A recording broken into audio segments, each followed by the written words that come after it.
নবী সাল্লাল্লাহু আলাইহি ওয়াসাল্লাম বেশিরভাগ সময় যে তাসবিহটা করতেন আয়েশা রাদিয়াল্লাহু আনহা বর্ণনা করেছেন, সহিহ বুখারী riwayat-এর মধ্যে এসেছে এবং হাদিসের অন্যান্য riwayat-গুলোর মধ্যে এসেছে। قالت كان رسول الله صلى الله عليه وسلم يكثر من قول রাসূলুল্লাহ এই তাসবিহটা বেশি বেশি পড়তেন, সুবহানাল্লাহি ওয়া বিহামদিহি আস্তাগফিরুল্লাহ ওয়া আতুবু ইলাইহি।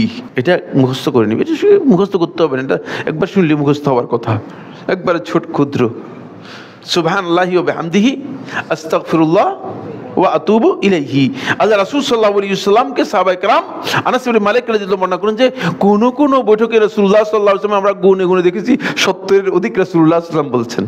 আমাদের বৈঠকের মধ্যে গাল গল্প করি, আমরা বসে বেহুদা গীবত করি, বেহুদা অনর্থক অপ্রয়োজনীয় কথা বলি, যেগুলো আমাদের বৈঠকের সাথে মোটেও যায় না, কিন্তু আমরা দেখা যাচ্ছে সেগুলো করে থাকি। খেয়াল রাখতে হবে যে এগুলো মূলত কোনোভাবেই সঠিক নয়, এগুলো যেন আমরা না করে থাকি, এটা আমাদের খেয়াল রাখতে হবে।